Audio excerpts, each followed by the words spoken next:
წყარესიმართლე თუ ტკბილი ტყუილი, ტანჯველი და მიუღებელი სინამდვილე თუ ბედნიერი ილუზია, რომელსაც ამჯობინებს ხოლმე ადამიანების უმეტესობა, როდესაც ისინი ამ ურთულესი არჩევანის წინაშე დგებიან და სად გადის ზოგადად ზღვარი რეალობასა და ილუზიას შორის. Როგორი შეიძლება იყოს სიყვარულის ძალა, რომელიც მან შეიძლება იქონიოს ადამიანის გააწყვეტილებაზე და გავლენა, რომელიც შეიძლება მან იქონიოს ადამიანის მიერ მიღებულ გააწყვეტილებაზე და ცნობიერებაზე ზოგადად. ეს არის ის თემები, რომელიც წამოჭრილია წიგნში, რომლის განხილვასაც მოკლედ ვაპირებ დღეს და საუბარია მორელის გამოგონებაზე, რომლის ავტორიც არის ადოლფო ბიოი კასარესი. სანამ სიუჟეტზე გადავალ, გეტყვით შეფასებას, რომელიც ამ წიგნმა დაიმსახურა მეორე დიდი არგენტინელი მწერლისგან, საუბარია ბორხესზე,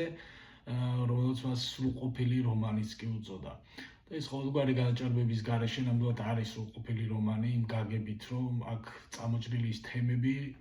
და საკითხები ნამდვილად არის უკვდავი და მით უმეტეს მიუხედავად იმისა, რომ 1940 წელს არის წიგნი გამოშვებული,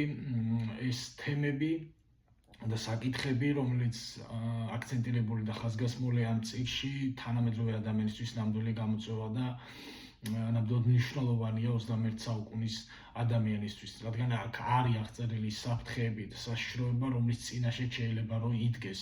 თანამედროვე ადამიანი.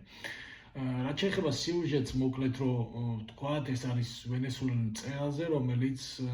კარბის თავისი ქვეყნიდან ემალება მართლმსაჯულებას, გაურბის ხელისუფლებას და ჩადის ერთ-ერთ კუნძულზე, სადაც აპირებს რომ დაიმალოს და გაექცეს ამ მართლმსაჯულებას. და რამდენიმე დღის შემდეგ აღმოაჩენს, რომ ეს კაცი, ეს მწერალი, საერთოდ არ არის ამ კუნძულზე მარტო და არიან ადამიანები,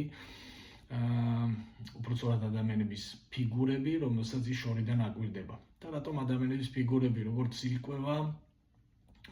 შემდეგში ირკვევა, ისინი არიან არა რეალური ადამიანები, არამედ თანამედროვე ტერმინოლოგიით რო ვთქვათ, ეს არის ერთგვარი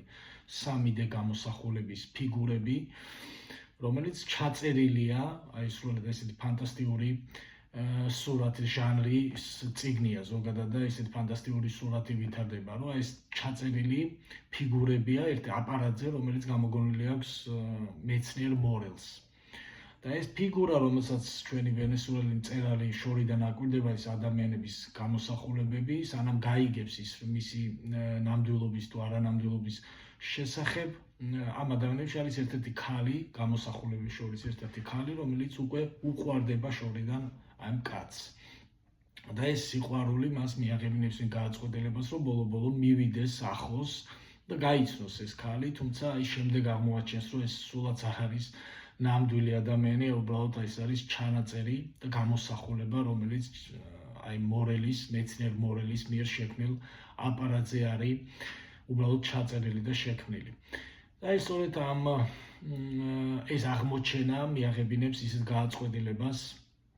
ჩვენს გმირს, რომელიც შეიძლება იყოს ადამიანისთვის ურთულესი არჩევანი, ბუნებრივია, რომ მან სიყვარულის გამო შეიძლება თავი გაწიროს და უბრალოდ აირჩიოს ილუზია, ტკბილი ილუზია და თითქოს მოჩვენებით ბედნიერად ცხოვრება იმ ქალთან ერთად, იმ ადამიანთან ერთად, რომელიც სულაც არ არის ნამდვილი და სულაც არ შეესაბამება რეალობას, მაგრამ მას ურჩევნია ამ ვირტუალურ რეალობაში იცხოვროს, ვიდრე აირჩიოს ის ტანჯველი რეალობა, რომლის წინაშეც ის დგას, რომ ცხოვროს მარტო და მოწყენილი კუნძულზე. ანუ ეს წიგნი არის იმ თემებზე, რომელიც თანამედროვე ადამიანისთვის ნამდვილი გამოწვევა არის იმ გაგებით, რომ ჩვენ ვიცით უკვე დაფიქსირდა პრეცედენტები, როდესაც 21 საუკუნის ადამიანს თანამედროვე ადამიანს ხელოვნური ინტელექტიც კი შეუყვარდა მასთან ინტენსიური დიალოგის შემდეგ. ანუ ეს ის საფრთხეებია, რომლის წინაშეც დგას რეალურად, ანუ მეცნიერულ-ტექნიკური პროგრესის გამო, ტექნოლოგიების განვითარების გამო, მიუხედავად იმისა, რომ მას უამრავი სიკეთე ახლავს, არის უამრავი საფრთხე და საშიშროება მართლა დაკარგოს ადამიანმა რაღაცნაირად აღქმა რეალობისა და იმისა, თუ ზღვარი სად გადის რეალობასა და ილუზიას შორის. მართლა რაღაცნაირად იმოქმედოს ამ ტექნოლოგიებმა ადამიანის ცნობიერებაზე ისე, რომ ერთგვარად ამჯობინონ